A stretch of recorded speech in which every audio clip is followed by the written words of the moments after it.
Hello my dear children, कैसे हैं आप लोग। जोर शोर से पढ़ाई चल रही होगी और साथ साथ कुछ एंटरटेनमेंट भी चल रहा होगा। मुझे लगता है जो शाहरुख खान की फिल्म आई है डंकी, वो भी देख ही ली होगी। चलो आज डंकी से ही मैं आपको एक इतना इम्पोर्टेंट कॉन्सेप्ट समझाती हूँ रियल लाइफ एग्जाम्पल देके, और जिस पर एक क्वेश्चन भी आ चुका है 2019 में, केस स्टडी आ चुकी है 3 नंबर की। और अफसोस की बात यह है कि वो इतनी सिंपल केस स्टडी थी, बट बहुत सारे बच्चों ने उसका आंसर गलत लिखा था। तो कौन से कीवर्ड्स वो आइडेंटिफाई नहीं कर पाए थे, क्या रीजन रहा कि बच्चे उसका आंसर ठीक से नहीं लिख पाए, ये सब कुछ उस कॉन्सेप्ट की एक्सप्लेनेशन के साथ आपके साथ डिस्कस करने वाली हूं। और साथ साथ आपको बहुत सारे ऐसे रियल लाइफ एग्जांपल्स भी बताऊंगी कि आपको इतने छोटे से टाइम में, लिमिटेड टाइम में, वो कॉन्सेप्ट सारे कीवर्ड्स के साथ इतने अच्छे से समझ में आ जाएगा कि आप कभी भी उसमें गलती नहीं करेंगे।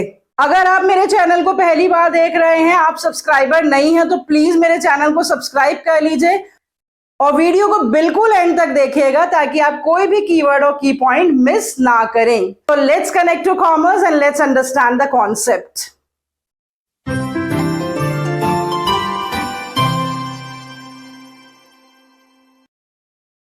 इस कॉन्सेप्ट की बच्चों में बात कर रही थी अभी भी आपसे, वो कॉन्सेप्ट है effectiveness and efficiency.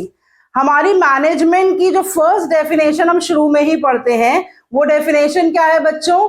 Management is the process of getting the work done with the aim of achieving the goals effectively and efficiently. तो ये जो दो वर्ड्स हैं, इफेक्टिवनेस एंड एफिशिएंसी, ये बिल्कुल पहले ही लेक्चर में हमने सुने थे जब हमने मैनेजमेंट को डिफाइन करा है। तो इन दोनों वर्ड्स को अंडरस्टैंड करते हैं with the help of the example of Shahrukh Khan movie Dunki.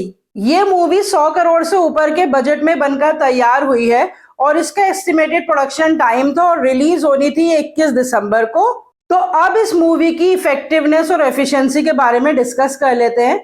देखो, वो अपने एक्सपेक्टेड प्रोडक्शन टाइम में बनकर तैयार हो गई और सही टाइम पर रिलीज हो गई, तो वो हो गई इफेक्टिवनेस। और अगर वो 100 करोड़ से ऊपर बिजनेस कर लेती है तो वो हो जाएगी उसकी एफिशिएंसी। तो इफेक्टिवनेस जो है वो टाइम से रिलेटेड कॉन्सेप्ट है और एफिशिएंसी जो है वो कॉस्ट बेनिफिट एनालिसिस से रिलेटेड कॉन्सेप्ट है। आपको मैं अपने लेक्चर में ऑलरेडी एक्सप्लेन कर चुकी हूं और कुछ कीवर्ड्स मैंने यहां पर दोबारा आपके लिए लिखे हैं। देखिए वो क्या कीवर्ड्स हैं। That effectiveness means doing the right work. सही काम करने को कहते हैं effectiveness. Doing the work in the right manner, सही ढंग से काम करने को हम कहते हैं एफिशिएंसी। उसके बाद completing the work on time, तो जहां पर टाइम की बात आती है वो इफेक्टिवनेस को हाईलाइट करता है।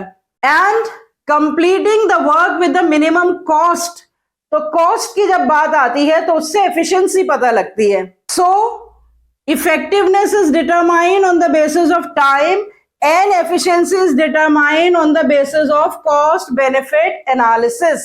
यहां पर मैंने एक छोटा सा एग्जांपल लिखा है आपके लिए कि अगर एक स्टैंडर्ड आउटपुट 100 यूनिट तय हुआ है कि एक दिन में एक एम्प्लॉय को 100 यूनिट प्रोड्यूस करने हैं और उसका प्रोजेक्टेड कॉस्ट है कि वो 200 रुपए पर यूनिट पर बनकर तैयार होना चाहिए। अब देखिए डिफरेंट एम्प्लॉयज के बारे में एग्जांपल लेते हैं कि एक मिस्टर ए हैं जिन्होंने 100 यूनिट्स प्रोड्यूस कर लिए और 200 रुपए की ही लागत में वो यूनिट्स प्रोड्यूस हुए। तो यहां पर इफेक्टिवनेस भी है और एफिशिएंसी भी है, क्योंकि सही टाइम पे टोटल नंबर ऑफ यूनिट्स जो रिक्वायर्ड थे वो प्रोड्यूस हो गए और सही कॉस्ट पे भी प्रोड्यूस हो गए। एक एम्प्लॉय मिस्टर बी हैं जिन्होंने सिर्फ 90 यूनिट्स ही बनाए और कॉस्ट उन्होंने 200 रुपए की लागत पे ही बनाए। तो यहां पर आप देख रहे हैं कि 10 यूनिट की डेफिशिएंसी रह गई। तो इसका मतलब सही टाइम पे काम पूरा नहीं हुआ, 100 यूनिट के बजाय 90 ही यूनिट प्रोड्यूस हुए और कॉस्ट सेम है। तो इसीलिए यहाँ पर इनइफेक्टिवनेस है लेकिन एफिशिएंसी है, क्योंकि कॉस्ट पे इसका कोई फर्क नहीं पड़ा। उसके बाद मिस्टर सी ने 100 यूनिट्स बना लिए लेकिन उसमें खर्चा कर दिया 250 रुपए पर यूनिट। तो मिस्टर सी जो है वो इफेक्टिव तो है कि उन्होंने काम को पूरा कर लिया, सही टाइम पे सही यूनिट्स बना लिए, लेकिन इनएफिशिएंसी है क्योंकि कॉस्ट बढ़ा दी। लास्ट देखिए मिस्टर डी जिन्होंने 90 यूनिट से प्रोड्यूस किए, 10 यूनिट कम प्रोड्यूस किए और 250 का खर्चा भी कर दिया। तो अब जो मिस्टर डी है वो नीदर इफेक्टिव है नॉर एफिशिएंट है।